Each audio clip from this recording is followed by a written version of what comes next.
राम राम दोस्तों, मैं आपकी प्यारी दुलारी चुगल किशोरी। कैसे हैं आप लोग?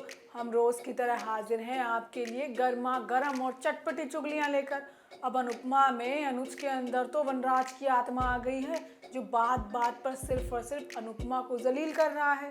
तो वहीं ये रिश्ता क्या कहलाता है में अभिमन्यु ने मंजरी को एहसास दिला दिया है कि अक्षरा के साथ दोनों ने मिलकर कितना गलत किया।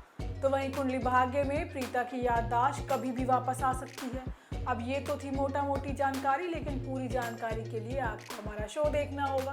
तो चलिए जानते हैं कि आज किस किस के घर में क्या क्या होने वाला है।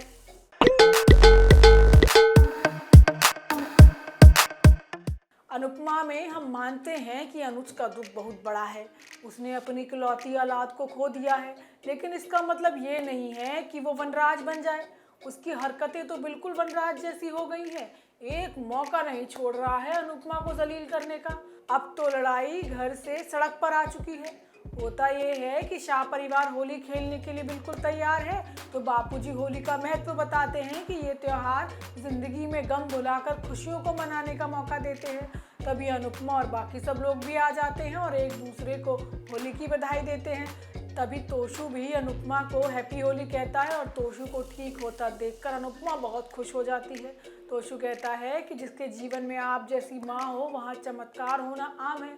आपके सपोर्ट और आशीर्वाद की वजह से ही मैं ठीक हो रहा हूँ। लेकिन अनुपमा कहती है कि माँ हर दर्द सह सकती है, लेकिन बच्चों की चोट नहीं। तभी अनुपमा को छोटी की याद आती है और वो छोटी को अपने आसपास महसूस करती है, लेकिन वो सिर्फ सपना देख रही होती है। अनुपमा को भी छोटी के जाने का बड़ा दुख है, लेकिन अनुज की वजह से वो अपना दुख भी जाहिर नहीं कर पा रही। बेचारी पूरे परिवार के साथ होते हुए भी खुद को अकेला महसूस कर रही है। अनुपमा अनुज के आने का इंतजार कर रही है, लेकिन अनुज छोटी के बिना त्योहार मनाने के बारे में सोच भी नहीं रहा। उधर अनुपमा भी खुश नहीं है, क्योंकि उसे भी रह रहकर छोटी की याद आ रही है। वो देविका के सामने रोने लगती है, तो देविका उसे समझाती है। अब होली का जश्न शुरू हो जाता है और काव्या अनिरुद्ध के साथ डांस करती है, तो पूरा मोहल्ला बातें बनाने लगता है। वनराज काव्या को अकेले में ले जाकर डांटता है, लेकिन वहाँ भी अनिरुद्ध पहुँच जाता है। वनराज कहता है कि तुम जो करना चाहते हो ना, वो मैं होने नहीं दूंगा, लेकिन उल्टा अनिरुद्ध कहता है कि वो तो ये कर रहेगा। अब आगे आने वाले एपिसोड में अनुज अनुपमा को होली खेलता देखकर चिढ़ जाएगा और सड़क पर ही हंगामा कर देगा। तो वहीं ये रिश्ता क्या कहलाता है में अक्षरा ने अपने हिस्से की जंग जीत ली है, तो मंजरी आज अपने आप से नजरें नहीं मिला पा रही है। पहली बार अभिमन्यु की वजह से मंजरी को अपने किए का पछतावा हो रहा है कि उन लोगों ने अक्षरा के साथ कितना बुरा किया। जहां एक तरफ अक्षरा ने अपने मरे हुए रिश्ते में जान डाल दी है, तो दूसरी तरफ मंजरी बेचैन है। होता यह है कि शिफाली वाला मुद्दा अभी तक खत्म नहीं हुआ है। अब पार उल्टा अभिमन्यु पर इल्ज़ाम लगाता है कि तुम खुद अपने रिश्ते में फेल रहे और मुझे ज्ञान दे रहे हो। अभिमन्यु कहता है कि हाँ, मैंने गलत किया और अपनी गलती मानता हूँ, लेकिन आप जो कर रहे हैं वो भी सही नहीं है। मैंने अक्षरा का सम्मान नहीं किया, लेकिन कभी उस पर हाथ नहीं उठाया। मंजरी भी अभिमन्यु का सपोर्ट करती है और कहती है कि औरत किन परिस्थितियों में झूठ बोलती है ये मुझे अच्छे से पता है, लेकिन महिमा कहती है कि तुम ऐसे उल्टे इल्ज़ाम नहीं लगा सकती हो। अभिमन्यु मंजरी से कहता है कि अक्षरा के साथ भी हमने बिल्कुल ऐसा ही किया था, बिना जाने तलाक दे दिया, इल्ज़ाम दे दिया।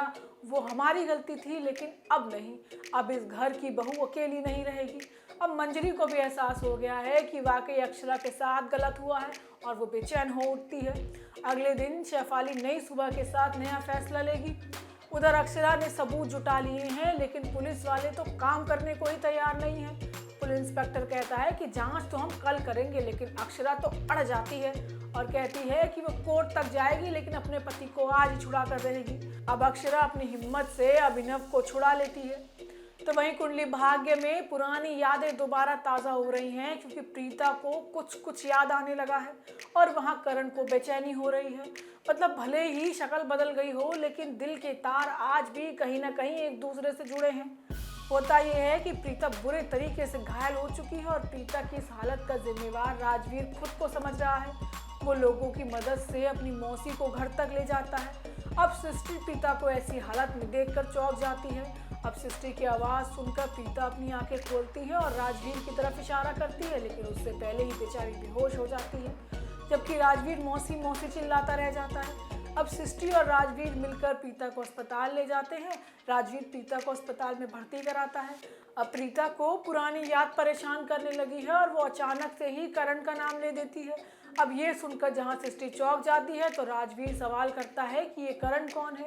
उधर करण को भी बेचैनी महसूस हो रही है कि जैसे प्रीता उसे बुला रही है। वो बेचैन हो उठता है बिल्कुल ही। इसी बीच राखी भी बेचैनी महसूस करती है क्योंकि उसका दिल कुछ अशुभ होने का संकेत दे रहा है। अब देखना होगा कि प्रीता की याददाश्त वापस आती है या नहीं। वहीं गुम है किसी के प्यार में सत्या ने तो सई की जिंदगी में उथल पुथल मचा रखी है। जब से आया है तब से हमारी सई परेशान है। इतना ही नहीं, सत्या की माँ भी बिल्कुल उसी के जैसी है। वो तो विराट तक को सीधा कर देती है। होता यह है कि सई का दुपट्टा साइकिल में फंसने वाला होता है, लेकिन वक्त पर विराट आकर उसे खींच लेता है। लेकिन इस हरकत के लिए सत्या की माँ उस पर भड़क जाती है और विराट को लफंडर तक कह देती है। जिसके बाद हॉस्पिटल में सई के साथ काम करने वाली नर्स सत्या के साथ चली जाती है। जब वहीं इंस्पेक्शन वाले आते हैं तो उसकी वजह से सई को डांट सुननी पड़ती है। ऐसे में सई सत्या के कैबिन में जाकर उसे डांटती है कि उसे जिसके साथ भी लफंडरगिरी करनी है या गुलछर्रे उड़ाने हैं उड़ाए, और ड्यूटी, लेकिन वो जो करे वो ड्यूटी के टाइम के बाद करे। इससे बड़ा ट्विस्ट तो शो में ये आएगा कि वीरू प्राइज जीतने के बाद पत्रलेखा को छोड़ सई को गले लगा लेगा। तो दोस्तों, ये तो थी आज के सीरियल्स की चटपटी अपडेट। आपको हमारा ये शो कैसा लगा हमें लाइक कमेंट करके जरूर बताएं, और अगर आपने हमारे चैनल को सब्सक्राइब नहीं किया है तो वो भी कर लें। आपसे फिर मिलेंगे इसी समय पर। राम राम।